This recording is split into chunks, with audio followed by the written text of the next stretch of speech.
Hi, folks. Ryan Honeyman here from Lift Economy. Many folks have come to us over the last 10 years and asked, how do I get more involved in creating an economy that works for the benefit of all life? They also ask, what skills and experiences do I need to help make this transition? So 3 years ago, we created something called the Next Economy MBA to help address this and similar questions. Lift Economy's Next Economy MBA is an online course that's designed for entrepreneurs, aspiring entrepreneurs, students, recent graduates, employees, and folks who want to learn more about transformational next economy strategies and businesses. Join the growing alumni network of nearly 250 alumni who've gone through this program and learned essential skills and hopefully built lifelong relationships for catalyzing businesses in the emergent and regenerative economy. So we encourage you to check out our course. You can go to lifteconomy.com/MBA. The next course, Cohort 7, starts on September 21st, 2021. So once again, go to www.lifteconomy.com/MBA. And now, on with the show.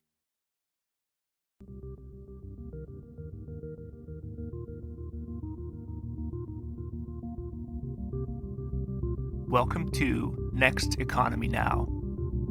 The goal of this podcast series is to highlight the leaders who are taking a regenerative, bioregional, equitable, democratic, racially just, and whole systems approach to creating the new economy. Bettina, thank you so much for joining us on Next Economy Now. I'm really pleased you can speak to us, especially because you were there and helped launch Ecotrust for us. I'm wondering if you could start us off by sharing with our listeners the relationship between the Ecotrust nonprofit and Ecotrust forests. And maybe since you helped launch it, could you share a little bit about the origin story? Sure, I'd be happy to. And actually, I was here at the beginning of Ecotrust too, so I have a couple of origin stories. So, and Ecotrust is a really interesting, fascinating organization, and it's a nonprofit. So, Ecotrust, the nonprofit, was formed in 1991 by a really brilliant guy named Spencer Beebe, who made his mark both in sort of conservation of Western lands and then doing a lot of sort of conservation-based development in Latin America and elsewhere. And then in the early 1990s was thinking, why am I spending so much time on international rainforest conservation when there are rainforests in the Pacific Northwest begging for attention? And so he came back and formed Ecotrust, based on a lot of the experience that he had had in Latin America and elsewhere, where unlike early U.S. conservation origins, where conservation was about setting land aside away from people, there the approach was very much around integrating conservation with community needs and thinking hard about how conservation was going to prosper in a way that also maintained community livelihoods. So he brought that approach back to the Pacific Northwest. And I met him early on. I was a banker observing the very challenging things that were happening in the forest products industry around that time. He created Ecotrust, and I joined with him in those early days around this notion that conservation and development are inextricably linked, number one. Number two, that 100% matters, that the world is finite and there's no longer the opportunity to save some bits and use up others, we need all of the world to be healthy and vital and functioning. So that means we have to think about how to integrate conservation, protect and enhance environmental resources in everything we do, and also think about how we meet human needs in everything we do. So those were some really key principles. And, for a nonprofit, this is much more common now, 25 years later. But even then, this notion that you are not going to change the way the world functions just by using philanthropic dollars and nonprofit approaches, that really you need to capture the imagination of market forces and, more importantly, the resources of market economies to make changes if you care about the 100%. And that really aligned with my thinking and perspective as well. So that was baked into the nonprofit's DNA from the very beginning. And one of the very early things that Ecotrust did that I actually joined the organization to do was to create a for-profit bank in partnership with a community development bank out of Chicago called ShoreBank Corporation. And the idea was to create a bank that specifically targeted entrepreneurs whose businesses were enhancing both environmental and social outcomes. And that bank grew into and was eventually acquired by a bank called Beneficial State Bank, that operates in Washington, Oregon, and California is run by the amazing Kat Taylor and is very much focused on exactly that. So Ecotrust and Beneficial State Bank are joined in the way that I just described. And so that idea of creating for-profit initiatives and nonprofit initiatives to further environmental and social and economic initiatives has been, part of the fabric of Ecotrust from the very early time. And I think now the language has evolved to think about it as a hybrid organization. So Ecotrust remains a nonprofit and has a number of nonprofit activities, but it also is an investor and catalyst for a number of for-profit initiatives. And one of those, of course, was Ecotrust Forest Management, or EFM, which Spencer and I created in 2004, and is the jewel of the constellation of for-profit initiatives that we created, in my estimation. And I came over and joined it as full-time CEO in 2008. So you were seeing the problems, as you said, the timber sector. Can you walk us through the ways in which Ecotrust Forest Management, blends multiple returns from the conservation grants, carbon finance, easements, tax credits to create the social and environmental impacts of your forest land management? Sure. And if it's okay, maybe I could start with sort of what the perspective is on forest land and what the strategy is and what the challenge is we're trying to address. Yeah. So, with sort of this 100% notion, that 100% of the landscape matters and 100% of people matter. One of the challenges that exists in forestry is that, so this could pertain to other parts of the world, but I'm really, this is really our strategy is focused in the Pacific Northwest. So I'll really sort of confine the strategy to that, although it certainly has broader applications. So, forestry, sort of modern forestry, really started in earnest in the Pacific Northwest. So Washington, Oregon, California, Idaho, Montana, right after World War II. There was up to that point, there had been a lot of harvesting of sort of the original intact forests. And there was really this transition to industrial forestry around that time. And a lot of it was fueled by just this huge demand for wood. And so what emerged from that sort of in the 1950s and onward was a practice in the region of short rotation clear cutting, meaning that you remove all the trees from a large area, in this case, 120 to 160 acres, although it used to be larger. And then you plant new trees and start the cycle over again. And it's a very efficient and practical way to harvest a large amount of wood. But we've found out a lot of things about forests and their interconnectedness that suggests that perhaps a different style of management would be better for the forest health, better for communities, better for forest-dependent species, probably better for people as well.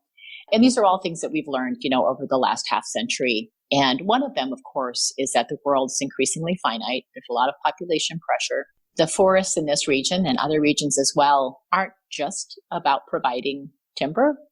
They also they're incredible workhorses, as you know, and they do a lot of different things. They provide water. Much of the West is dependent upon forested ecosystems for water provision. And a lot of that water is coming from watersheds that are not protected, that are being harvested for timber. Forests are hugely important as stores of carbon. It is one of the most critical strategies that we have globally to start sequestering carbon and reversing the buildup of atmospheric gases in the environment. So hugely important from the perspective of carbon sequestration. We know that natural forests are hugely important from a biodiversity perspective.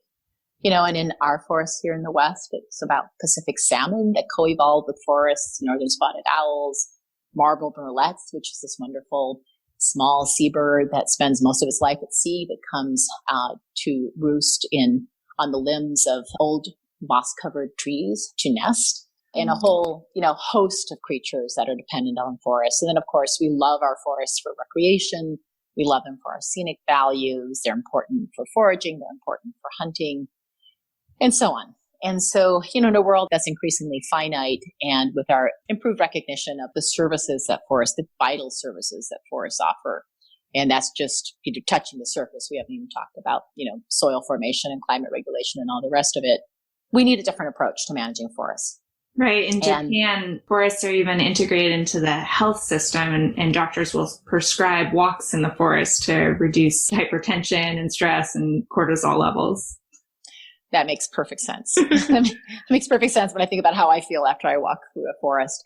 Right. So, so that was really the perspective, is that, we were watching what was happening, in the 1990s in particular, when there was a lot of debate about forest policy. And the wonderful thing about forests in this region is that you actually can, from a single acre of forest, get all those things. These are natural forests that are hugely productive. They like to grow until they're 50, 60, 70, 80, 90 and be hugely commercially productive. And then often individual trees can live to 300 years and beyond. So they're very capable of storing a lot of carbon and producing a lot of lumber over time. And a natural forest, can produce timber. It can protect water resources. It can provide habitat. It can provide recreational opportunities and be a scenic backdrop. It can do all of those things if you manage with that intent. In other words, if you manage the forest and develop your desired future condition and your management plans based on this premise, which seems fairly obvious, that forests are to be managed for a whole array of products and services that they produce. And so, obviously an exclusive focus on timber will lead you to one management regime, but if you recognize all those other values, it will lead you in a different direction, and that's the direction that EFM heads in terms of developing its management strategy. So first of all, starting there, that our management strategy is, first of all, we recognize the incredible capacity of these forests to grow trees. We recognize the incredible importance of timber to this region. We recognize the importance of wood in building. Wood is a great building material. It's renewable compared to concrete or to steel. It's got, very low emissions, relatively speaking. So it's a great building material. So recognizing all of those things, but also recognizing all those other goods and services that we mentioned. And so that leads you to a certain style of forestry. And, we can call that climate smart forestry, or we can call it ecological forestry, sustainable forestry. But we have a certain set of practices around that result in a forest that has higher stocking. So it has more trees. It has particularly more trees around riparian areas and sensitive conservation areas. We retain trees at harvest, and we provide for longer rotations. We reserve areas that have high ecological importance. And we call this style of forestry, these are our 5 R's, rotation, retention, reserves, resilience, and relationships. And each of those, suggest a set of practices that we think ultimately lead to a forest resource for the region that has greater health, that has greater resilience, and that has greater value from both an ecological and a social perspective, and ultimately from a financial value as well. So I think I just wanted to start there and describe what it is that that we're trying to do. And I think that this general perspective that during the industrial era, lots of management regimes were developed with the focus of extracting a commodity. We're part of a different worldview, and there's no villains there. It was just a different time. And now that we know better, how things are interconnected, and the challenge of climate change and climate chaos, that it suggests a different way of doing things. And that's what EFM is about, is sort of exploring what that means in the context of forests in this region. And also, I should just mention also in a commercial context, because EFM is a for-profit company, we are using private capital primarily to acquire and manage forests. Our primary obligation, or one of our primary obligations, is to our investors. So we have developed this style of forestry in a commercial and investment context. And so that also colors how we go about things. Great. So that speaks to, the blending of multiple returns. I'm also curious about the role of primary production and the economic output from the forest land under management. In other words, what are the other strategies like milling or value adding for wood products, understory crops like medicines or mushrooms? How does that intersect with the revenue model? Yeah, those are all really important. So, I mean, I think, a healthy, intact, structurally complex, diverse forest produces timber or it grows trees, and those trees can be monetized in a variety of different ways. One way would be timber, another way would be carbon, another way would be habitat. And part of our monetization strategy is to look at a forest, and when we buy a forest, what we first do is we think about what's the desired future condition for this forest? Given where it is now, given its productive capacity, given the needs on this forest in terms of timber production or water or recreation, depending on the needs of the community, given the disturbance agents, that are at play in this forest, whether it be fire or wind or so on, what is the desired future condition to really return this forest to a state of better health and productivity and resilience? So that informs a lot of what we do. So we manage for the canopy, and we also manage for the understory. One of the things that is perhaps a little known about the forests in the West is everybody, I think fairly well known is the fact that there are considerably fewer acres of older forests than there were over the decades or centuries ago. The other part that's not known as well is the other thing that's missing in these forests now is something called early cereal condition. And so that is the stage after a forest has gone through a disturbance and you have forbs and you have some of the early pioneer species emerging. And it's a really important stage of development for insects, for neotropical birds, for a whole range of plants and animals. And that stage is often truncated in industrial forestry through the intensive management of forestry. So typically, a forest is harvested and then the logging residue that's left behind is gathered in piles and that's burned. And then trees are planted and then herbicides are applied, which eliminate all of the competing vegetation. But that competing vegetation is also really an integral part of forest ecology. So that early cereal stage is also really important. And the reason I mention it is that, you're asking about some of these understory species and food foraging, and those plants that are part of that early cereal stage are an important part of that. Things like salal and huckleberry and Oregon grape and so on that are valued for foliage or valued for food. So for us, those are really important species, and we're beginning to do some early development of foraged food products.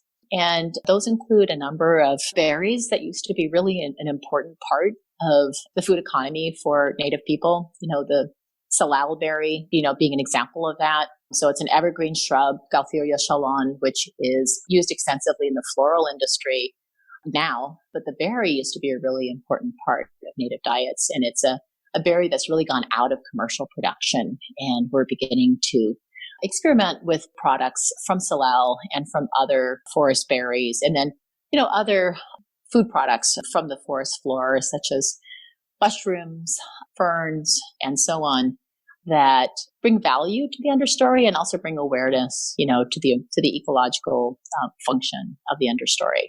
And mushrooms, of course, play a really important role. I don't know if you're familiar, Aaron, with the recent dialogue and research on the ectomycorrhizal networks that trees form underground with host plants and with fungi, and the importance of those networks in maintaining forest health. But that's also a really interesting aspect of the understory species and fungi in particular, ectomycorrhizal fungi in particular, and a really interesting new perspective, a new window that we're getting into how forests function. Absolutely. And have to admit, I'm a mushroom forager and huckleberry forager and seaweed forager myself. So I definitely know what you're referencing when you refer to those real gifts that forests and ecosystems give us. It does bring up a question around sort of this, maybe you've grappled with this tension around how to, recognize their inherent value of the natural capital of those pieces of the ecosystem, intrinsic value, while also balancing we do live in an economic world and we live in a monetized world. And so how do you, maybe just a personal question, how do you grapple with maybe that tension between monetization so that people actually value them versus just their intrinsic value? It's a big challenge. I mean, I think one of the wonderful things about working in forests is that there are a fair number of avenues to monetize those ecosystem service values. And not all of them are direct. Not all of them are specific markets. I mean, obviously there's the carbon market. We can talk more about that, which is a way of monetizing standing trees and all of the carbon that they contain. But there are also ways to indirectly monetize biodiversity. As you're perhaps aware, there's conservation easement funding and other conservation funding available from state and federal agencies and from philanthropic entities that are interested in either protecting biodiversity or that maybe even have regulatory obligations to protect fish or fish habitat or other endangered species obligations. And so one of the ways that we monetize some of that biodiversity value is by engaging in forest management strategies that enhance riparian habitat for fish, enhance habitat for endangered species or species of interest, and then receive, compensation for that, through conservation easements or conservation funding. So there are indirect ways to do that. There's not as you're perhaps aware, there exist wetland markets and conservation banking markets, but they don't operate really fully within forests. But there are these more indirect ways to be compensated for the conservation value that we're creating. Right. And so our strategy is very much around moving a forest towards an improved condition from an environmental, community, and financial perspective, and to look very deliberately for ways in which that value can be monetized. So, the primary investment thesis investment premise around forests is you've got actually this wonderful investment product because you have trees that are increasing in value through the biological growth of trees, sunlight and soil and water. Some, depending on the location of the forest, they, just in terms of just pure volume increase in forests, those could be 3% in a dry forest up to 7, 8, 9, 10% in a wet productive forest.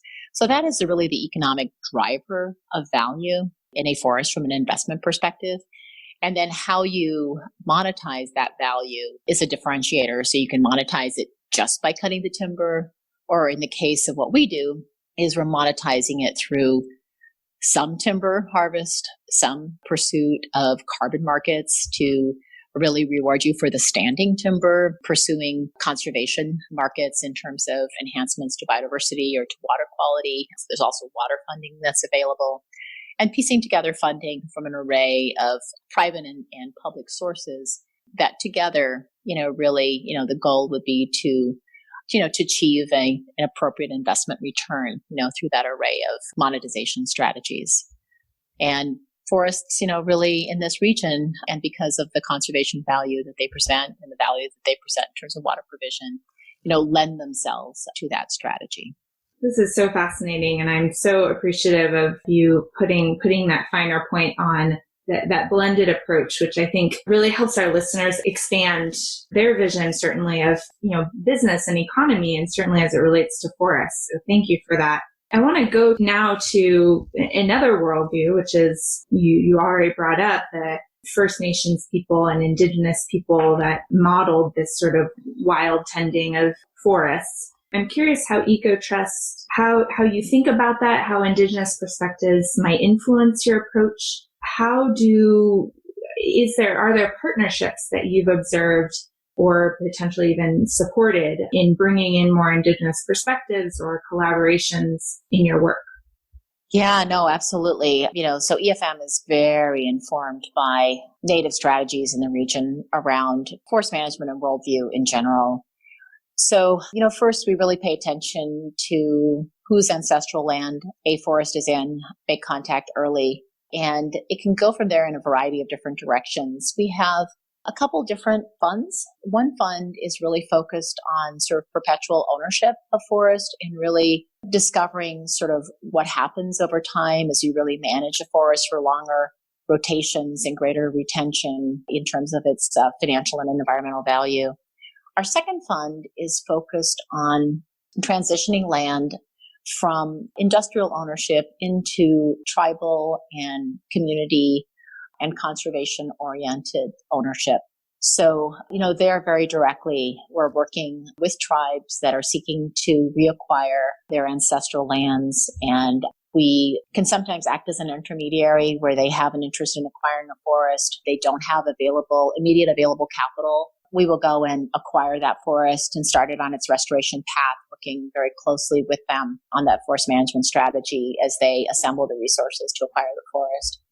So that's one strategy. There's other forests where we're in very deep collaboration around restoration and where the tribe may be leading or we will be partnering on riparian or forest restoration. But in all cases, who the ancestral owner is, what their perspective is on that forest. In some cases, they're interested in ownership and we're interested in working with them towards that. In other cases, they're interested in the fish resource or other cultural resources that might be on the forest. And in that case, we'll be working with them on strategies for restoring that resource. But in all cases, the relationship of the forest, so the tribal strategies are a really important part of what we develop and what our desired future condition is for that forest.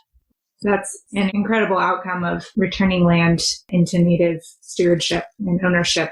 Well, the irony, I hope, is sometimes a little bit overwhelming that a tribe would have to purchase ancestral lands and would have to purchase lands that were once awarded to them by the U.S. government and then rescinded is pretty tragic. However, and that always just strikes me as just a incredible challenge. And I'm always awed by how gracious tribes are to be in the situation where we're talking about acquiring an asset that was, by all accounts, theirs. But, nonetheless, that's the economic system that we find ourselves in. And, we're just really glad that we are seeing a real renaissance among Native people. There's been a number of settlements that tribes have made with the federal government around those treaties, settlements in land or settlements in cash to acquire land. And in other cases, tribes have engaged on economic development strategies that give them the resources for land acquisition. And it is the happiest moment of my job is when we can repatriate land to a tribe and be part of their celebration is, I think, the apex of what we do. And are you seeing actually that maybe there is an awakening in just people who own land and actually want to, as an act of reparations, just turn it over without that purchase outright? It comes to mind the movement, resource generation, and sort of the decolonization movement within the investment community, or of investors actually waking up and recognizing, I can't expect a market rate return, or I need to actually do something beyond that. Are you seeing any of that? Indirectly, yes. I mean, I think we're seeing foundations, for example, fund the acquisition of land by tribes. We're seeing the state of California using some of its public funding to provide very low interest loans or even 0% loans to tribes to reacquire lands. We're certainly seeing, this is more of a case of settlement of federal agencies returning land to tribes. So through a variety of mechanisms, I'm not aware of individual landowners donating land, but, that may have occurred. I'm just not aware of that. Well, with over 70,000 acres of forest under management, I'm curious if you could share a little bit about what is next for EFM and how you're thinking about that next step. Are you looking to continue to expand within the region? Are you even looking to replicate your model in other regions? And if so, how might you go about doing that? No, it's a great question. I think for now, we have deep roots in this region, and the need for restoration and the growing interest of land trusts and creating community forests and ancestral land repatriation. And another theme is communities buying their watersheds, for long-term water protection. Are really compelling. And so we're continuing to focus our resources in this region and continue to grow those strategies. But I would also say that the general principles at play here, which is, looking at an ecosystem for the full array of products and services that it provides, not just the commodity that it has been providing, and to really think through what are management strategies that could grow the whole and how would you monetize that? What are the specific benefits that are being produced by that strategy? How do you quantify those? And then once quantified, how do you monetize those? Who are the natural buyers of those? Who are the natural beneficiaries? Those kind of principles apply, across a broad spectrum of ecosystems and resources. And so it's certainly a strategy that can be pursued elsewhere. I would say that the thing that's been interesting about our strategies at EFM is that we've been really fortunate to primarily attract private equity capital, but complement that with philanthropic capital and then public funding. And we think that's a really appropriate mix of capital, given both the private and public benefits that are being produced. And I think that there are some ecosystems that need restoration or some new strategies that require that sort of mix of private and philanthropic and public or private and public in order to move them forward. When there's either large positive externalities or large negative externalities that are not captured in the transaction. In other words, there's large benefits from the strategy that are not being captured by the investor, or there's large negative externalities in an industry or in a practice. So you're imposing a lot of costs on somebody and not paying for them. I think in those situations, those really lend themselves to a strategy of combining, private, public, and philanthropic resources to really address those challenges. And in the case of forestry, it's primarily around capturing the wonderful positive externalities of forestry. One of the challenges that the timber industry has currently is that, the primary market mechanism is timber and those other markets are underdeveloped. What we do have now is the California carbon market, which has been very exciting and has really begun to stimulate the forest products industry towards longer rotations and keeping more wood on the ground. And now we're seeing Oregon and Washington looking at carbon legislation as well, and then potentially joining with other Western states in California and Canadian provinces to create a robust regional market, even in the face of no federal action, that we hope will be really stimulating. Forests are incredible in their ability to store carbon, and these Pacific Northwest forests are really exemplify that. We think that our strategy, or we know, we began to see it since we've had properties that we've owned for 12 years, we can double the carbon, in a commercially managed forest with these strategies. And if you think about what happens if you do that on a landscape scale, we think that Oregon and Washington and California, the state is not as forested as the other ones, but Idaho, Montana. I mean, we can get to drawdown in these states, with these forest strategies. And that is really exciting. And one of the really exciting things about it is that a climate smart forest strategy not only sequesters carbon, it also produces high quality timber, cold, clean water, protects biodiversity, expands recreational opportunities and scenic vistas and foraging opportunities. And so it's really exciting when you look at those climate smart strategies. And it's not just forestry, it's a number of them that they don't just store carbon, they also lead to these other really great outcomes. And one of those outcomes that I just wanted to mention that we haven't had a chance to talk about yet is the relationship between forests and rural communities.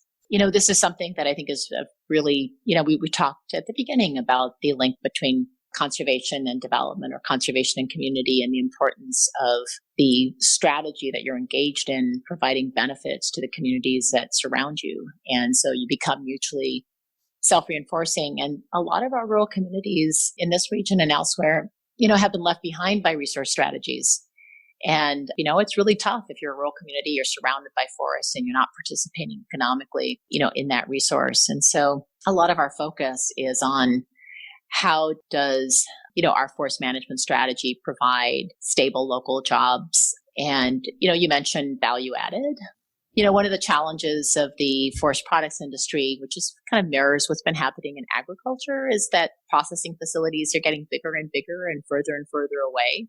And how do we think about processing strategies that are closer to home, that are more nuanced, that are more suitable for the particular asset, that create more value out of a more differentiated product? And those are strategies I think that will really address the needs of rural communities and allow them to participate much more fully in the forest economy than they have been of late. That's a huge focus for us as well. I could let you talk all day about this. This is, and it strikes me that what you're really doing, the real leadership at Ecotrust, as you mentioned, is painting a new economic worldview, if you will. It's almost like it's an economic perspective rooted in a polyculture economy, as opposed to, sort of the monoculture mindset that's gotten us into reducing forests to just one potential outcome, timber, for example, versus looking at really holistically and a systems approach of how all the different needs and goods interplay and interrelate within an ecosystem. Thank you for that leadership. It strikes me that that's really potent, and it's potent that that mindset can be replicated quite effectively and efficiently if people just start thinking in that way. Absolutely. And I think it takes us back to sort of how we probably used to look at the world, right? Long, long ago when we had to look at the ecosystem in an integrated way. So it seems like the natural order of things. How do our listeners, people concerned about this, how do they get involved? How can they learn more about your work? And is there anything in particular that people can do to support Ecotrust's work? Yeah. So in terms of, the type of forestry that we're doing, we are FSC certified. So, the Forest Stewardship Council is sort of the gold standard in forest management, and, certainly creating consumer interest and demand for products that come from well-managed forests is something that all of us can do in our daily lives. So that would certainly be one thing. But check out our website, efminvest.com. Maybe there's some other things that we can post there, supporting the development of some of our non-timber forest products, like the Salal fruit spread. And we're also looking at things like essential oil distillation, so distilling conifer needles into essential oils and creating product from those. Again, with the premise of developing products and services from the whole forest, looking at the whole, rather than just a single commodity. Those are just some ideas. Forests, I think, people are very connected to food. Food is a part of their daily life, but the very same principles that we're fighting for in the food system in terms of local authentic food are true in forests as well. And so I'd really encourage listeners to get to know your local forest and, understand, what those relationships are. And let's, work together on building the type of forests that we're talking about here, that really provide that full array of products and services to us. And, that sounds very economically jargony because I don't see forests that way, but they're just, incredibly evolved solar factory ecosystems that are full of mystery and magic along with economic value. And I would really encourage visitors to take a new look at forests and see how they can cultivate those relationships. I want to ask one last question, and it is a burning question, and my community has been very affected. I live in Sonoma County with the recent forest fires, but also urban fires. Curious if you could talk to our listeners just for a moment about how and if you're adapting your forest management strategies given the fires all across the West, all across the globe. And this is obviously a big question, but I am just so curious about how Ecotrust is navigating that as our climate shifts and forest fires become even more severe and with increasing frequency. Yes, absolutely. A very big and topical question. So a lot of sort of levels to talk about forest fires on. And, we could go into sort of fire ecology and fire history and why our forests are in the state they are now and what to do about it.